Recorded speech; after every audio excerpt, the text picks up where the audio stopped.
Today, we're looking at a green ink by Blackstone Daintree Green. Hi, I'm Adam, and I'm an ink guy. I get inks, test them, and share the results with you. Now, if you like fountain pen ink reviews, I would invite you to subscribe. Also, if you're interested, you can follow me over on Instagram. In order to make sure I have a range of experience with this ink, I do the writing samples. I then put it into this nib-assigned Singularity with a fine nib. I write with it for a day. I then use it to take the notes for this video. This first writing sample is done on a standardized set of paper of Clairfontaine, Tomoe River, and Rhodia. There are additional writing samples later in the video. Now, let's look at the writing sample. I picked this ink up in sample form, so it came in a vial like this. And to keep my writing samples consistent, I use a Jinhao 159 with a Goulet 1.1 stub, a Jinhao X450 with a Goulet medium, and a Jinhao X750 with a Goulet extra fine. Let's take a look at the Clairfontaine. No bleeding, no ghosting. The 1.1 has no feather spread, halo sheen, and no shade. The extra fine is a lot lighter than the stub. With no feather spread, halo sheen, it does offer spots of shading throughout its writing, 14 seconds to dry. Medium is darker than the extra fine, but not as dark as the stub. With no feather spread, halo sheen, no shade, 23 seconds to dry. Now the scrubby of the extra fine, far left to far right, is showing some color variation, and we are getting some. Medium shows none, and we got none. Tomoe River. No bleeding, normal Tomoe River ghosting. The 1.1 has no feather spread, halo sheen, no shade. The extra fine is lighter than the stub, with no feather spread, halo sheen, no shade, 23 seconds to dry. The medium is darker than the extra fine, lighter than the stub, with no feather spread, halo sheen, no shade, and 35 seconds to dry. The scrubby for both, well, the scrubby of the extra fine is showing a tiny bit of color variation. The medium shows none, but we don't get any in the writing. And Rhodia paper, with no bleeding and no ghosting. The 1.1, with no feather spread, halo sheen, no shade. The extra fine is a lot lighter than the stub, with no feather spread, halo sheen, spots of shading throughout, just little spots of it. 17 seconds to dry. Medium is darker than the extra fine, not as dark as the stub, with no feather spread, halo sheen, no shade, 29 seconds to dry. Now the scrubby of the extra fine shows some color variation, and we do get those spots of it. The medium shows none, and we got none. I agree with Vita. I've learned a lot by doing multiple chromatographies. The one on the left is done the way it's supposed to be done. I put a line of ink down and immediately put it into water for 10 to 15 seconds. And what we see here is a little bit of yellow at the very bottom. I believe this to be a green dye, not a mix of that green and the dark blue that's at the top. I think this is its own just because of the way it's interacting with the blue. Now the one on the right, I let dry for 10 minutes before I dunk it into water. And that yellow's moved up a little bit farther and is a bit more with the green, and we're left with that bright blue still at the top.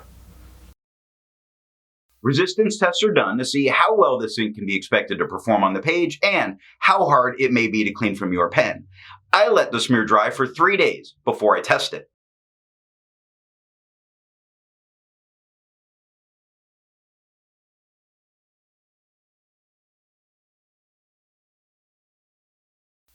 I test viscosity or flow with a tilt test that I'll link the video on how I do that.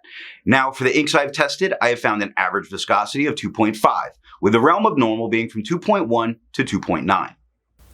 Blackstone's Daintree Green has a viscosity of 2.61, making it normal.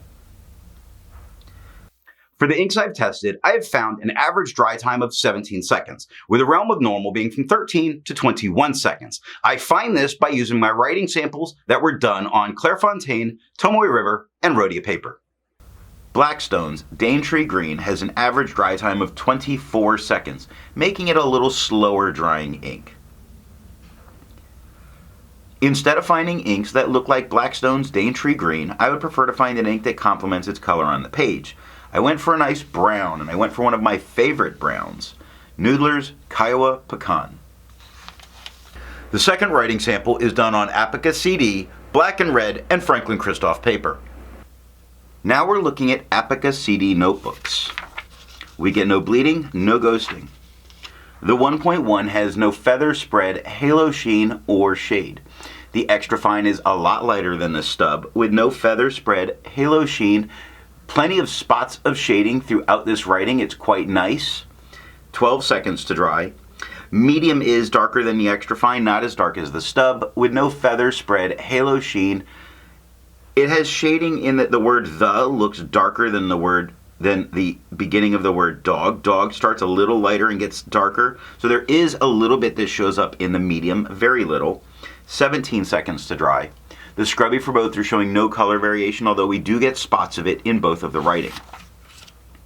Black and red notebooks. With no bleeding, no ghosting. The 1.1 has no feather spread, halo sheen, no shade. The extra fine is quite a bit lighter than the stub, with no feather spread, halo sheen, only a few spots of shade that show up. 8 seconds to dry. Medium is the same tone as the extra fine, with no feather spread, halo sheen. Here we start getting shading in the medium. 10 seconds to dry. The scrubby for both do show some color variation left to right, and we do get it in both of the writing. Nice. And Franklin Christoph paper, with no bleeding, no ghosting. The 1.1 has no feather spread, halo sheen, or shade. The extra fine is a lot lighter than the stub, with no feather spread, halo sheen, light spots of shading that show up within the writing. 9 seconds to dry. Medium is the same tone as the extra fine, with no feather spread, halo sheen, still nice light spots of shading within this writing. 12 seconds to dry. Now the scrubby for these show no color variation, although in both of them we did get spots of it, just a light peppering. And that's all that I have for writing samples. So what do I think of Blackstone's Daintree Green? This is not my favorite green, but it is an awesome green. It shades incredibly well and it looks really nice on the page. It shows why I enjoy green inks so much. Now, if you don't like shading, you might not like this ink. So what nib and pen give the best writing experience with this ink? I found a medium flow fine nib really put down a pleasant tone with great shading. I do new ink reviews every single day, so if you're new here, go ahead and hit the subscribe button. Thanks for watching.